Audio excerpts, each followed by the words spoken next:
Hello, this is Ian Kavat. A Chinese-owned cargo ship is suspected of being behind the cutting of an undersea data cable off Taiwan's north coast. The damage to the Trans-Pacific Express cable linking East Asia to the US west coast caused minimal disruption due to data traffic rerouting.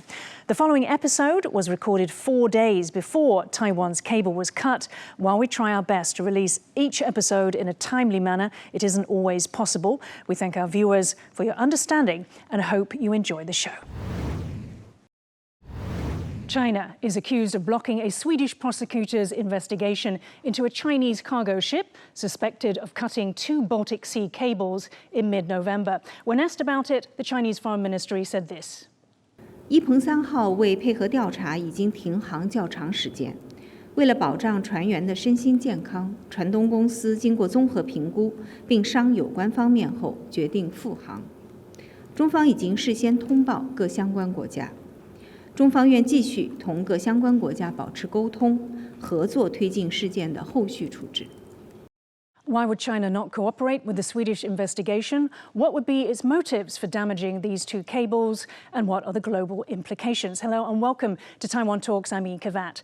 Joining us today are Tsai Jung-hsiang, National Chung-Cheng University Political Science Professor, and Chen Fang-yu, Soochow University Political Science Assistant Professor. A very warm welcome to both of you on the show today. Multiple investigations are underway into the possible sabotage of 2 data cables on November 17th and 18th. The longer Sea Lion 1 cable connects Finland to Germany, and the second, Arrow Line cable, links the Swedish island of Gotland to Lithuania, both shown in blue.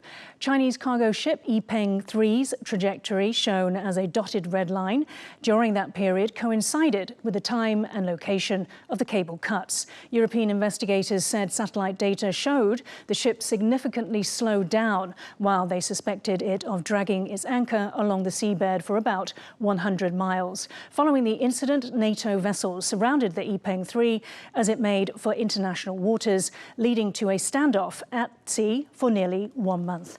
Professor Chen, let me come to you first. So Beijing did invite authorities from 4 countries, Sweden, Germany and Finland, as well as a Danish representative, aboard the ship as observers for a Chinese-led investigation. But why not allow the Swedish prosecutor to carry out his investigation, which would include questioning the crew? Well, we just have a guess that Sweden is the latest member of the NATO. So it is highly likely that the purpose of this accident is to challenge or to test how the NATO countries react to this. And also the Chinese authorities only invite the German authorities to investigate into this, and others are all observers. So we also guess that maybe it is because Germany is more friendly to the Chinese side. I mean, there is a more connection between Germany and China. So I think they are testing how Sweden, the newest member of NATO, to react to all this. Right. And so, Professor Tsai, you know, Mao Ning, we heard there, she said that Beijing is fully cooperating. But why not let the Swedish prosecutor aboard to carry out his investigation? Is there a reason why they would not cooperate? Yeah, Mao Ning is a spin doctor, okay? Her response is completely irrelevant. And it's an attempt to shift the focus because for the whole event, I think this is kind of like an anarchical society because no central authority which can enforce relevant power here. So for the Chinese side, they are not going to allow the Swedish prosecutor to be on board because it will prove it's a criminal investigation, and that is why China would not cooperate or why it refused to allow the Swedish prosecutor to be involved. Professor Chen, Mao Ning said that the ship's crew, you know, for their well-being, were allowed to go, but they were held for 1 month. Surely during that 1 month, there could have been time for the Swedish prosecutor to carry out his investigation. Well, this whole event just occurred 1 month ago. And also, I think they are carefully planned this. So after they jack down all of this, and then they destroy the cable, then they shift the ship to the international water, which means that no authority can just use their force to get on board. So only, because on the international water, then all of the vessels will see as extended territory of the ship's registered nation. So I think all this, no matter it is China's side or the Russian side, they are very clever. So they know how to avoid to get into this investigation. And you mentioned that it was a test of NATO. So what do you think China or even Russia together, how are they assessing this test? Well, there are direct military forces, military conflicts between Russia and other countries in Ukraine. And now they are testing how to destroy the infrastructure of all countries. And this infrastructure can be very useful in the military conflict, also very useful for the normal time. So they can just use this kind of approach to maybe create a lot of conflict, to influence the public opinion, and or to even raise up the cost of intervene in other international events. So there's a lot of practice there. So they are gathering the data and also gathering how the Western countries react to all this. And it's not only in Europe. So we see China is also doing this in Asia Pacific as well. So it is a very it is a trend that they are now practicing to use these gray zone activities. Okay. Now this is not the first incident of suspected sabotage by China in the Baltic Sea. 13 months earlier, in October 2023, the Baltic Connector gas pipeline and a telecommunication cable between Finland and Estonia were damaged by the dragging of a ship's anchor along the seafloor. In August 2024, the South China Morning Post reported Beijing notified Finland and Estonia that the incident was caused by a Hong Kong-registered ship called New Polar Bear, but Beijing blames the ship's action on a storm. A Finnish paper cited Finland Meteorological Institute data to show there was no storm at the time. Back to 2024, the Wall Street Journal reports that the EP537 was carrying Russian fertilizer and had just departed from the Russian port of Ust-Luga. The journal said that from 2019 to March 2024, the EP537 operated only in Chinese waters. Following this, the bulk carrier changed its operations, carrying Russian coal and other cargo, making calls in Russian ports such as Nakodka on the Sea of Japan and others in the Barents and Baltic Seas. Professor Tsai, let me come to you. German Defense Minister Boris Pistorius said, "We have to say, without knowing exactly who it came from, that this is a hybrid action. We also have to assume, without knowing it yet, that it was sabotage." Now, others have criticized Pistorius for going that far in an ongoing investigation. So can we assume it was sabotage? Could it not have been an accident? Yeah, when you did it the first time, you can say it's an accident. But when it happens a second time, it's harder to argue this was a negligence or it could be intentional. So the act of surveilling cables is at least an international tort. So this is very, very serious, especially it's a wake-up call for European countries, because China tried to claim they have goodwill, but in reality, they are doing this kind of sabotage, and they are in this sabotage together with Russia and China. So it's, even though some people say they don't care about their reputation, but the thing is that it's very, very important for the international community. This is a violation of international law. Even for international sea law, sometimes you have to, you can get a boat on a ship because if it's a piracy, if it's a slave trade, or maybe the ship doesn't have nationality. But the thing is that it's kind of in between these conflict, because they try to destroy, they try to undermine the undersea cables. This is very, very serious because they're going to destroy terror communication channels. Yes. Professor Chen, but can we say at this stage that China was involved, or even Russia, because the investigations that have gone on, the multiple ones of these different European countries, the prosecutors haven't actually been allowed aboard the ship to do a full investigation? Well, twofold. So first one, we need to do more investigation. That is for sure. So and it takes a very long time to do this, and especially that China does not want to allow all this happen. But for common sense, so we can use the common sense to judge maybe whether it is an accident or intentionally. So this time, I mean the EP537 ship, for example, it turned off the transponder system during in the middle of the sea, and also it used the anchor for no reason, because there's no, the weather is always very manageable, and there's no storm, and in the middle of the sea, and even after it used the anchor, it dragged for a very long distance for no reason. So we now have the satellite system to monitor all of this. So we can see that, okay, they are there, and then they did use the anchor. Okay, so you're saying that there is a pattern there. Mm-hmm. Professor Tsai, let's talk about plausible intention. Let's talk about the intention by the Chinese to do this.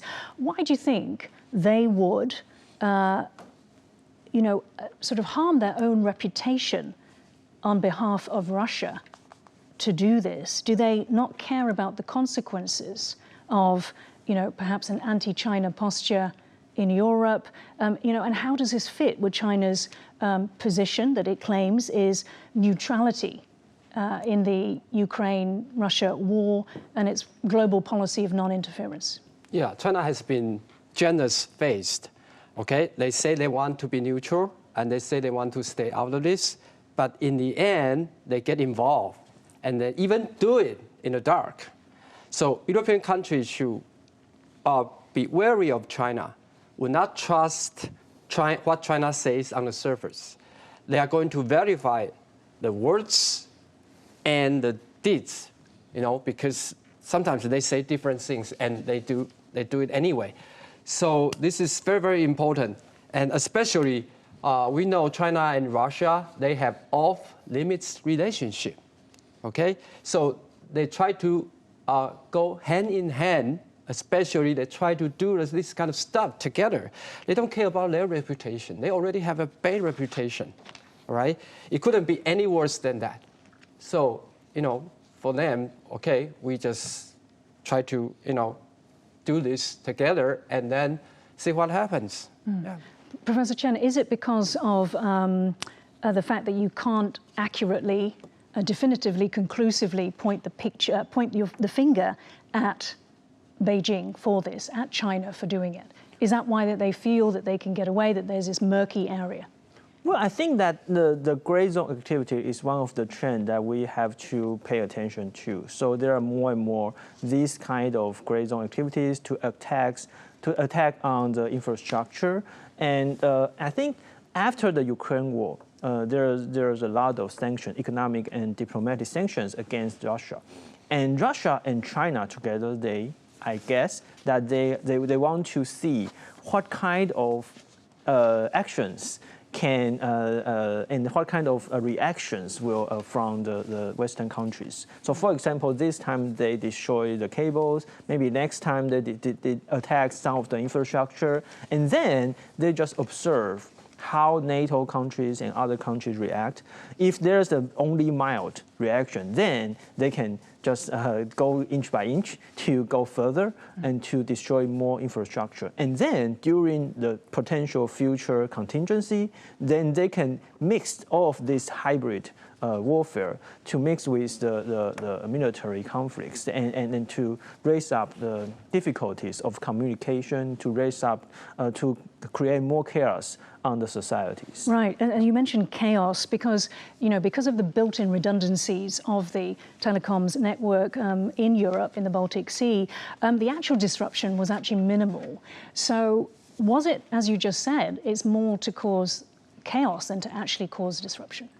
Well, this time only 2 cables are destroyed. So if there are a lot of ships doing it at the same time, then it might cause some of the troubles to the communication in the future. And even if there are only limited destroyed this time, it still costs a lot to repair that. So it takes about 1 or 2 weeks to repair just 1 or 2 cables. And if there are maybe 10 or hundreds of cables to be repaired, then it takes a much longer time. Right. So between Taiwan, for example, between Taiwan and the US, there are only 15 cables undersea.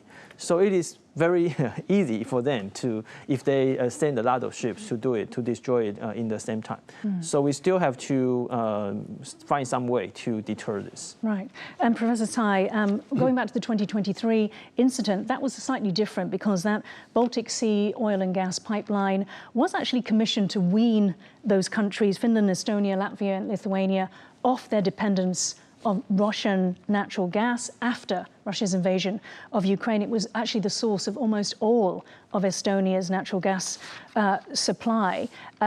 It was out for 6 to 7 months after the incident. So we're actually talking about serious disruption here. Yes, because they try to break the chain of the international energy. So this is much more serious than just, undermining undersea cables. But the thing is that they try to do a lot of stuff like it's a salami slicing. That's kind of strategy, salami slicing. They try to do it step by step, and then sometimes it's hard to prevent. Like Professor Chen said, it's very easy to break up the bomb, but it's very difficult for the carpenter to build up the bomb. So this is, it's a thorny issue, especially for like mighty countries like Sweden, like Baltic states. We're not going to do that, right? But they try to sabotage this, and then you have to deal with that. So that's your problem. You have to repel. And Professor Chen, what do you make of these comments? That was Putin's in December at an annual press conference. He said that China-Russia ties serve as a stabilizing tool. He said, we frequently, almost always, coordinate our actions on the international stage, which is a very important element of international affairs. What do you make of him making those comments? Well, I think after the invasion of Ukraine, Russia do needs a lot of help from other countries, economically and military, on the side of the military. So China is now coordinate with the Russians to do a lot of things to expand their power on the international politics. So it is Putin that wants more help from China. So he deliberately signaled this kind of messages to international politics and then to maybe to force China to involve more on this kind of activities. Yeah. And are you at all surprised that China is willing to do this now the second time, to basically create a pattern of this behavior?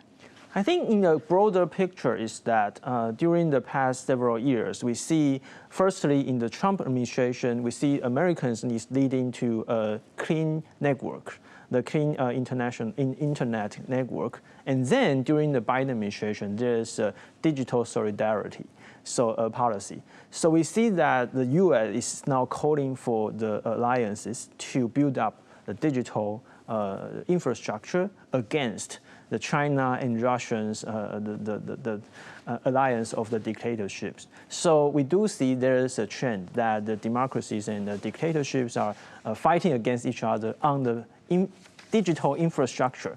So they are testing, now Russians and Chinese are testing the US and the Western democracies how to react to this. And it's a kind of asymmetrical warfare because just as Professor Tsai mentioned, that it's very cheap. It costs almost nothing but you have to pay a lot to repair that. And also, you need a lot of coordinations internationally to fight back. Okay. Now, China is also accused of cutting cables to Taiwan's Matsu Islands in the Taiwan Strait close to the Chinese coast. Matsu's 14,000 residents rely on 2 submarine internet cables leading to Taiwan's main island. In February 2023, both were severed within 6 days of each other. Taiwan's National Communications Commission blames a Chinese fishing boat and a Chinese cargo ship. The cables have been severed 27 times in the past 5 years, according to Zhonghua Telecom data. Professor Tsai, let me come to you. So there is actually a name for this, which has been coined underwater sabotage. We've talked about grey zone. The Europeans have used this term hybrid warfare. I want to go a little bit deeper into this. So it is considered a military strategy that basically stays under the threshold of war. Do you believe that as geopolitical tensions rise, that we will see more and more of this kind of incident? Yes, I think they will step up the escalation and they will do more. It could be a prep or rehearsal for blockade, because you have to destroy the cables first, and then they can conduct a blockade or maybe a quarantine. So this is very, very important, because for Taiwan, this side, we need to expel those vessels. Otherwise, they're gonna keep coming, and they're gonna, they say it's their jurisdiction. They want to law enforce in this kind of area because it's their territory, but it's not. It's our territory. It's our sovereign territory. So this kind of activity sometimes is a thorny issue for Taiwanese government, because we have to play on the defense, and we have to, sort of get a lot of vessels, try to dispel, try to tell them, it's not right for them to do these kind of activities in Taiwan, especially in between Taiwan Strait. So this is very, very important. Yes. And what does the total cutting or, successful cutting of cables for around Taiwan, what would that mean for Taiwan? Would it paralyze Taiwan in a conflict? Yeah. Possible. So it is possible that they cut off our internet connection to the all of the world, and maybe we have to use the satellite, the low Earth satellites, to resume the communication. And also, I think it is kind of pressure on the society to make up more of the tension or of kind of and. They are trying to interrupt all of the normal lives of the society. Yes, so. Yeah, I wanted us to touch on that sort of the psychological aspect as well. I think you mentioned the disruption to everyday life. How about the causing of anxiety and spreading of fear? Yeah, so they are trying to show that they have the ability to damage our infrastructure. They have the damage. So not just the damage to the infrastructure, but I'm just trying to get to if there's another aspect of this. So if there's the spreading of fear and causing anxiety, maybe Professor Tsai, yes. What does this do to social cohesion in Taiwan? Yeah, they try to rattle Taiwan, and they try to break the will of Taiwanese people, especially for independent voters or medium voters. So this is very, very serious. It's like a cognitive warfare. Not only sabotaging the cables, right? Psychologically, they try to damage your resolve, your willingness to defend, because they are coming soon. And so this is their strategy. To scale or intimidate Taiwanese people. It is a pressure campaign. Right. Yeah, that's my right, and that's why it has the name of hybrid. Yes. Because it's all different elements combined. Yes. Professor Chen, so let's then talk about the solution or an attempt to deter or the prevention of this. What can be done, and what is Taiwan doing? Well, firstly, in recent years, we have collaborated with the U.S. government and also some of the big companies like Google to build up more backup cables undersea. So that is first. And also, we have to establish our own backup system of the low Earth orbit satellite. Right, which was spearheaded by Audrey Tang last year. Actually, we cannot rely on Elon Musk because he's allegedly connected to Mr. Putin. So we have to build up and to have another plan for that. So we do have one. So it's now working. So it provides a backup plan, a backup system during the emergencies. I believe it's a UK supplier. Yeah, it's a UK. Yeah, it's from UK. Right. So we have to build up this, and also we have to connect with other countries to build up a kind of the resilience on our infrastructure. Especially, we have to do some practice and it's not only for the cables, but also highly likely that there may be some attacks on our power plants and the whole system of the energy. So we have to practice on this. We have to coordinate with our allies to do this. And Professor Tsai, I'll ask you the final question. So along with the backup, the low orbit, Earth orbit system as a backup option, I also understand that there's a surveillance system that the National Communications Commission is installing, and also a microwave transmission as a backup for getting people online. This is something that Matsu had to rely on when it was cut back in 2023. Do you feel that all these measures will be online, up and running on time?